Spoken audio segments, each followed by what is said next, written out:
All right. Well, thank you all for being here. Really appreciate everybody coming. It's kind of a new thing for me, a little bit of a new thing for LFDC. Um, so we'll just kind of take a high-level view of what's going on at the federal level, and then dive into some of the things that are going on specifically with the Fix Our Forest Act. So.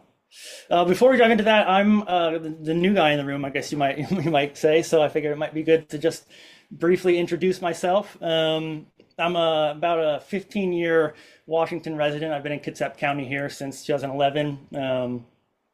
Came from the East Coast, grew up in a rural part of New Jersey, which is actually quite similar to little Kitsap County that I'm in here. Lots of farms and rolling hills and trees to climb in and places to build forts and get into a little bit of trouble.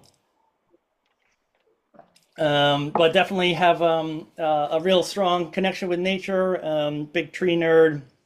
Really love getting out into nature and enjoying time outside, and that's really my happy place. And I've been working for myself for much of the last 10 years, building custom camper vans and doing all sorts of woodworking and different sort of work in the trades. And at some point in 2023, whatever that is, 2 or 3 years ago now, I decided it was time to switch gears and do something different. So I'm using the GI Bill to go back to school. I'm studying environmental science and really focusing on policy, especially. Hopefully, at some point in the future, I'll be practicing environmental law, but that's a ways down the road. So let's not get too ahead of ourselves.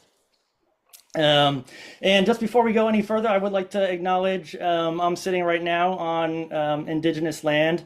This is land that has been occupied by the Sklallam, the Skokomish, and the Squamish tribes for as long as time goes back. And I think we will touch on some other tribe-related topics further on in the presentation, but I just wanted to make sure that we take a second to acknowledge that we're all working on things that really, if we had learned from the folks who were here before us, if we had learned from them from the get-go, we probably wouldn't be in the situation we're in now. But we've got a lot to learn, and we're trying to do some of that work. So, just a brief overview of what we're going to talk about. So, some context. It was a busy year last year as far as changes to the federal landscape for public lands management, forest management especially. So we'll talk about what's prompted the Fix Our Forest Act. We'll talk about, of course, what it does and what it doesn't do. We'll get an idea of what impacts it'll have on the ground, what changes you would see in your national forest, in the forests around you, and grazing land. We'll talk about that too, and we'll talk about what you can do based on what we see will be happening, and then of course we'll have some time for questions as well. So yeah, some context. It's been, like I said, it was a real busy year last year for federal forest management. Started out right at the get-go in January with an executive order from the new administration. That was the Unleashing American Energy Executive Order. It did a whole lot of things. We're only going to talk about a couple of them because we just want to be a little bit efficient with our time. Some of the big things that it did was really kind of throw all of the NEPA regulations, the National Environmental Policy Act regulations, into a bit of confusion. So previously, going all the way back to the Carter administration, actually, all the federal agencies, roughly 80 of them, followed a pretty common set of regulations as to how NEPA should be interpreted, how it should be applied to the planning and decision-making process for federal projects. And one of the things that this January executive order did was instruct the rescinding of those government-wide rules and instruct each agency to develop their own. So whether that was a deliberate attempt to just make things more complicated and harder for organizations like us to navigate, or whether it was really meant to add some sort of efficiency, you can be the judge of that. And another big thing that it did was introduce a kind of a new, you might call it a loophole, but at least a fast-tracked way to get projects going at the federal level. So if we take a step back, I'm sure some of us have a little bit of familiarity with the National Environmental Policy Act. Some of us probably aren't too familiar with it. But up until just recently, there were essentially three levels of environmental analysis that the agencies would take depending on what sort of project they were undertaking. The most rigorous of those is going to be an environmental impact statement. That's a pretty thorough, lengthy, deep dive. Hard look is the term that a NEPA planner would use at the impacts that a project might have. So that could be, constructing new roads. That could be new land usage. For example, maybe land that hadn't been grazed previously is now being opened up to grazing. Historically, that was large logging projects, although we'll talk about the changes that have been going on there. One level below that is an environmental analysis. So that's for projects that might have an impact, but there's no obvious, clear, for sure impacts that are going to be a product of the project. So kind of a mid-level analysis, and then the lowest level would be a categorical exclusion, that CE that you see there. That CEs have a long history, complex history. They started out as being for really minor projects, like I think the one that's actually in the very original texts that included CEs back in I think this was 74 maybe, was repairing the roof on a ranger station at a national forest district or something like that. At this point now, CEs are being used for pretty significant projects, and we'll talk about some of those, including large industrial logging projects. Right now they're limited to maybe about 2,500 acres, and we'll talk about some changes that are going on there. And this new FANEC, that's a finding of applicability and no extraordinary circumstance. And so that's a really handy tool for folks who want to expedite projects for the federal government. Basically, a FANEC is a piece of paper that a bureaucrat's going to print out, write down the project on there, sign off on it, and that's it. The project gets to move forward. There's no requirement for public comment. There's no requirement for public notice. It's really takes away almost all of the meat and potatoes. The heart of the NEPA process is essentially sidestepped with FANEC. So really problematic in my opinion. Definitely undoes a lot of the kind of democratic aspects of NEPA that were meant to involve the public in that decision-making process. And importantly, with a FANEC, those projects are able to move forward as soon as the document is signed, and it doesn't allow a whole lot of opportunity for the public to do any sort of verification of what's going on in the project, let alone prepare a lawsuit to try and get courts to enjoin the project. So pretty problematic. Some other things, so if we fast forward to March, there was another executive order that required the federal government to figure out ways to increase timber production over the next few years. Did a bunch of other things as well, but really I think the big takeaway from that executive order was some of the really stark and just blunt their language that's included in it. They're not really shying away from the intent of their goals here. For example, direct quote from that executive order: the goal is to fully exploit our domestic timber supply. Timber production is the primary purpose of forest management, according to that executive order. And all that's based on the premise of supposedly timber production is vital for national security and economic security. And we could debate the validity of that, but certainly it's one of the things that's kind of concerning context as we talk about what's going on with the Fix Our Forest Act. In June, got a little bit more publicity, the repeal of the roadless rule. So that is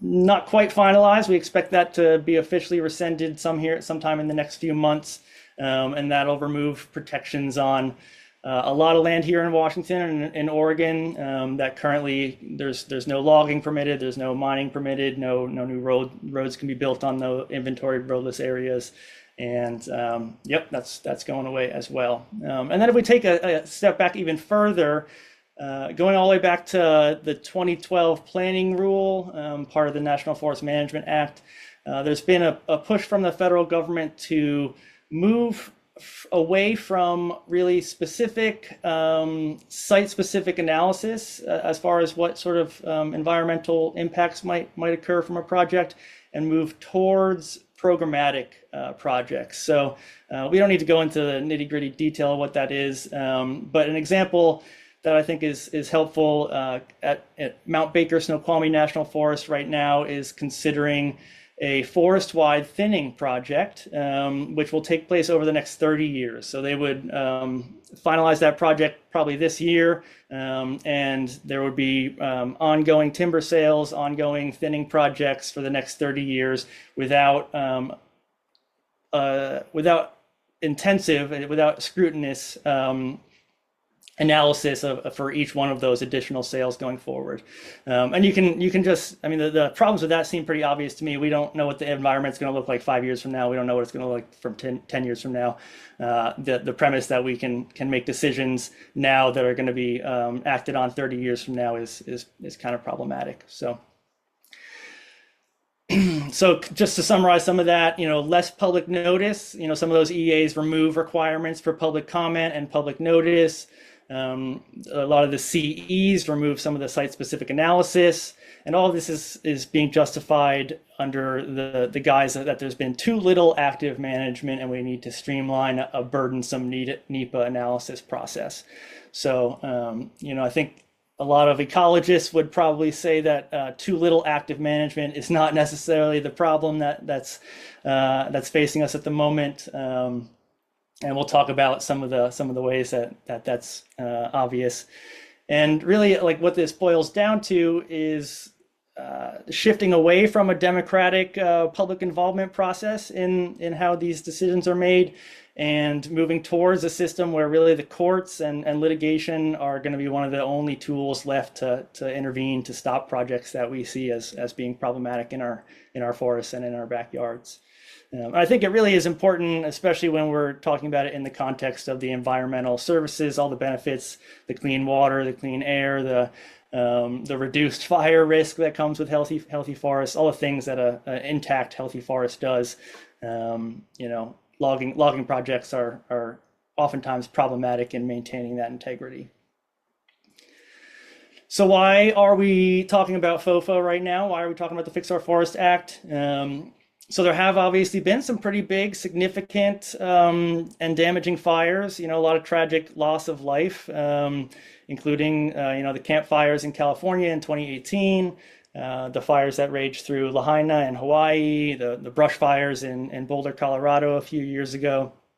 So there certainly is a real risk to infrastructure, to homes, to people, and we're not denying that. We're certainly concerned about those things, just as others are. We just want to be realistic about what needs to be done, what the best path is to address those concerns.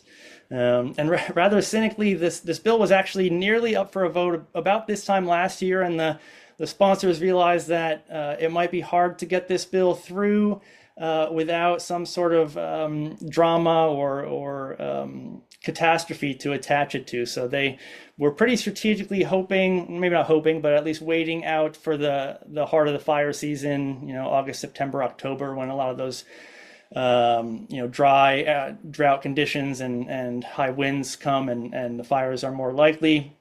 Luckily, we didn't have any truly catastrophic fires this past year, but that was kind of the strategy, and that's why it's being considered now. It's they've got to act on it at some point. So there's a lot of greenwashing in the Fix Our Forest Act. We'll talk about that, and certainly it's playing on, just like I mentioned, playing on fear.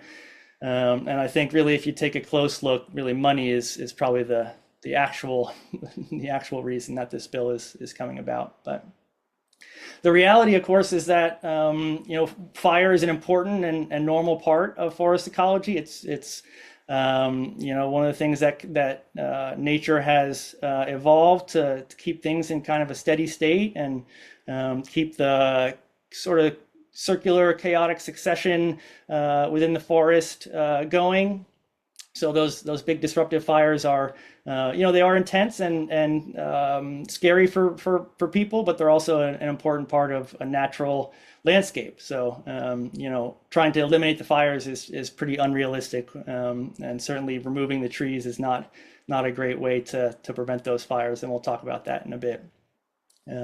This bill especially is going to, when you combine it with the repeal of the roadless rule, is almost certainly going to result in a lot of backcountry logging, which we'll talk about some of the evidence that points to backcountry logging being the opposite of what the bill purports itself to be, not a way to fix forests. So, and if we look at some of those recent fires, in LA and in northern central California, those fires oftentimes originate on private land. They're ignited oftentimes by humans, and they are oftentimes actually when it's coming to the point where it's damaging structures and infrastructure, it's not necessarily forests that are burning at that point, and a lot of times it's brush and grass and small fuel that's actually driving the destructive part of the fire as far as destruction to the built environment and to humans. So a lot of us already understand the most effective way to reduce those losses to life and loss to property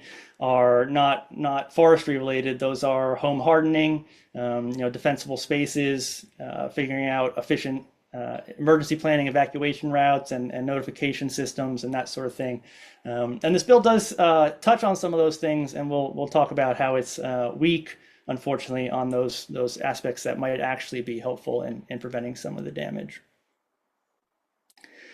So what is really in the bill? Let's talk about, dive into what's actually in the text of the Fix Our Forest Act.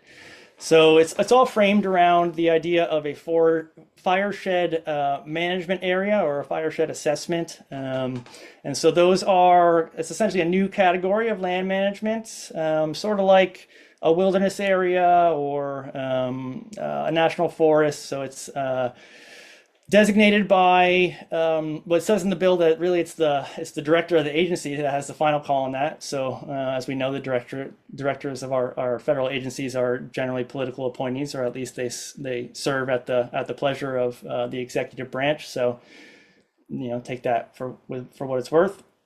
Within these forest management areas, it explicitly says, you can see there on the right, the designation of a fireshed management area is not subject to the requirements of NEPA. So they don't need to go through any sort of analysis, or they don't need to consult with soil geologists. They don't need to consult with wildlife biologists. They don't need to consult with anybody.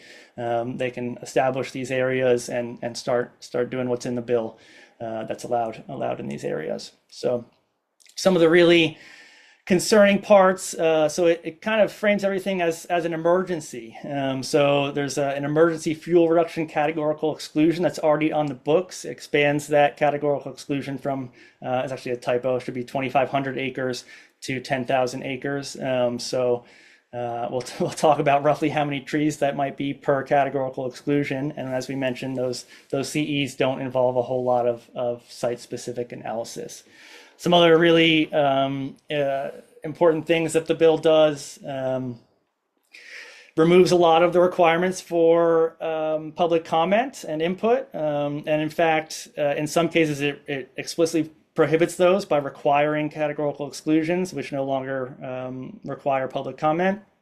It removes some tribal consultation requirements that were added in the last decade, which is, obviously pretty problematic for trying to move in the direction of a natural fire regime. There's a lot of cultural knowledge about how to care for the forest, and where these fireshed management areas will not be required to seek any sort of consultation from indigenous practitioners. And really importantly, it limits what kind of that last line of defense. It limits what the courts are able to consider. It limits how long groups have to file suit for projects, and really moves us in the direction again of kind of just consolidating power away from the democratic process and into political appointees, or at the very least federal employees who may or may not have the public's best interest in mind. some of the things that the bill does not have. So it does mention some of the things I mentioned earlier, your home hardening and defensible spaces, some of those things that might that are proven to be beneficial for preventing or limiting loss to structures and to human life.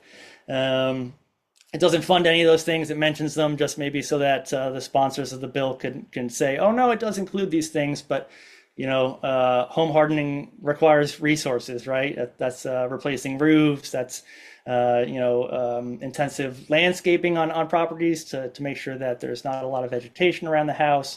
All sorts of things like that require money to make happen, and this bill does not include those.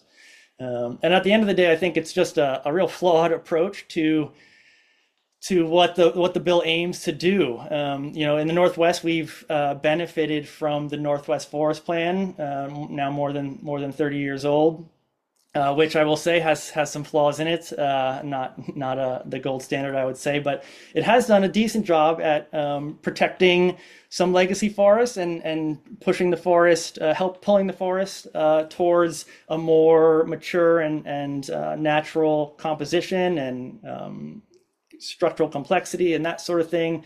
And this bill doesn't look anything like a well-rounded, ecologically sound approach to addressing some of the problems that might be identified in the forest. So if FOFA is passed, I think it's really important to keep in mind that this is legislation. This is a law. It's not something that the next administration can come around and one line.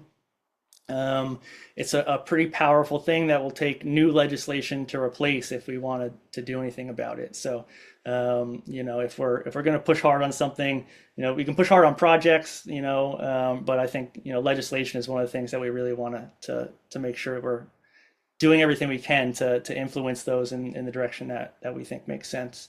When we combine the Fix Our Forests Act with the repeal of the roadless rule, it's realistically that's going to open up a lot of old growth, a lot of mature, previously unlogged forests to the potential of logging. So there's no guarantee that that's going to happen, but you saw what I said about the executive orders from last year about increasing timber production. So I think it's a pretty obvious outcome. And importantly, the contracts that are going to be sold for these timber projects are overseen by this new entity, these what the bill calls strike teams. And a lot of times that sort of new committee or new team of individuals that would be involved in the decision-making process would have pretty strict limits on who would be on those committees. However, the Fix Our Forests Act leaves plenty of room for political appointees, for timber executives, for whoever the executive branch wants to be on those teams and be part of the decision-making process. So again, moving away from a democratic process and towards consolidating power in few individuals. And at the end of the day, more logging is a path towards worse and more significant, more frequent fires. So that might actually be the whole point. That way they can air quotes justify even more logging when there's more fires as this cycle is perpetuated. So yeah. So what that look like on the ground? 10,000 acres, that could be 3 million trees roughly if we're looking at 300 stems on an acre, which is not uncommon for Doug fir out here in the Northwest. Like I just said, we're looking at the repeal of the roadless rule in combination with this, with problematic ramifications. The bill also includes basically a cutout for these FMAs, the fireshed management areas, to not need to consult for new endangered species findings. So if there already is protected critical habitat in an area, they will have to respect that as far as the way the bill is written now. But if a new species is listed or if new habitat is found, FMAs are not required to consult with Fish and Wildlife to protect critical habitat or consider that new threatened or endangered species. So, we talked about some of the, I mentioned the ecological services, right? So we're looking at, more degraded watersheds as we remove canopy, that's drier ground conditions, again, likely leading to more fires.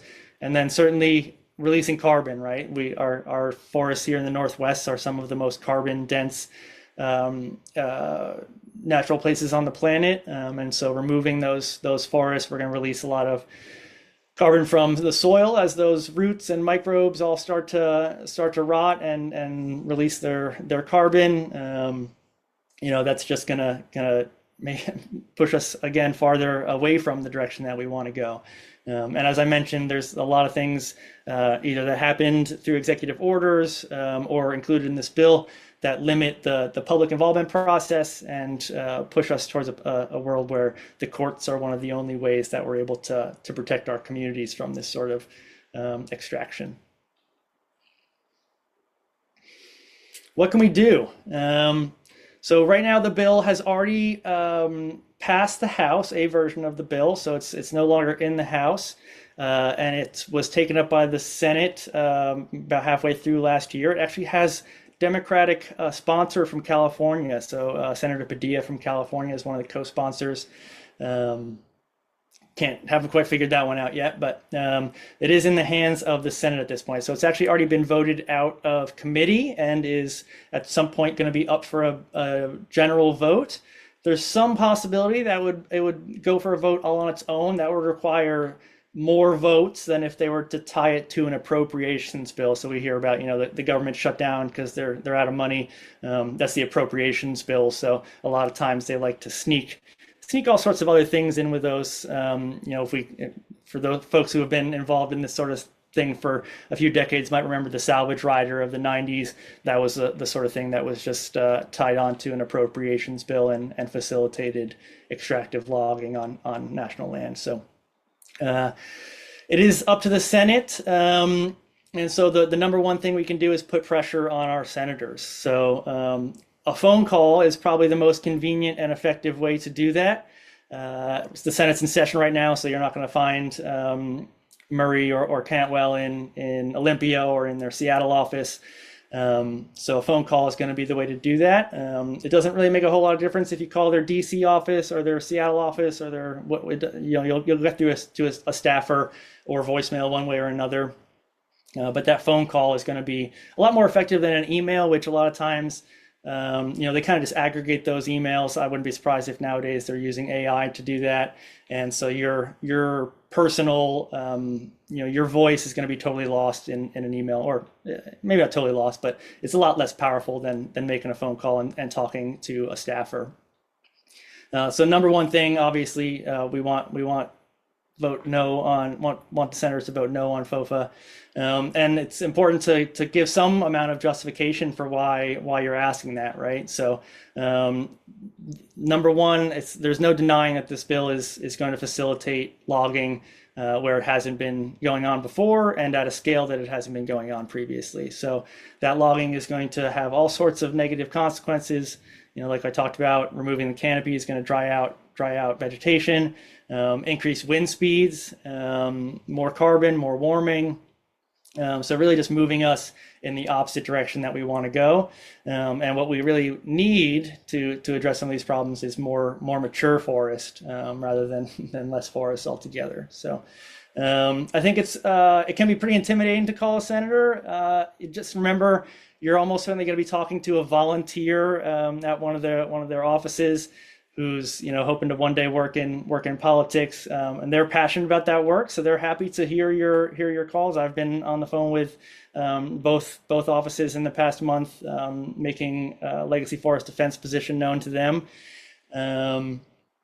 And it's just remember that while you might not be an expert, it's just important that you have some good justification for your opinion. I think is really all it takes to have a meaningful conversation with a Senate staffer to hopefully get through to Cantwell or Murray and let your voice be heard.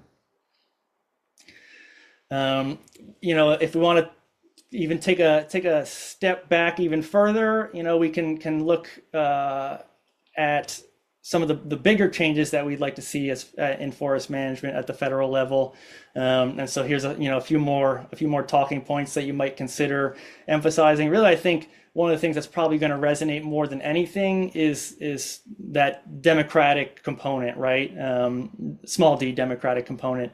And, I think that's something that our senators here in Washington, the senators in Oregon, they see what's going on at the executive branch and the consolidation of power, the loyalty tests that are a thing right now. And so emphasizing that we want public land management that involves the public and allows people to look at what their community needs and what their community wants and push things in that direction. And really, I think, following up on that and emphasizing that we value ecological services just as much, if not more, than we value affordable 2x4s at Home Depot. I think it's becoming more and more clear that our forests and healthy ecosystems are vital to all of our well-being, whether that's the food on our table, the water that's shown up in our taps. It's more and more clear. There's more and more evidence, scientific, peer-reviewed, best available science evidence that says we need healthy ecosystems if we want to have a thriving society. So I have one little note there at the bottom.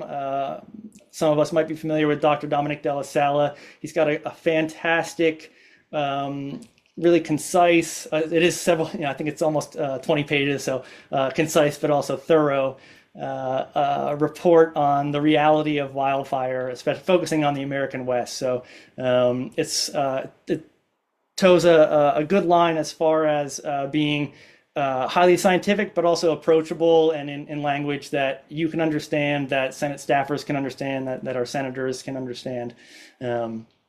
And so that's a really valuable resource. If you just Google, you probably can't obviously use the link that I've got there, but if you just Google Wildfire Report 2018 Della Sala, it's the first thing that comes up. It's a PDF that'll just drop right into your downloads folder.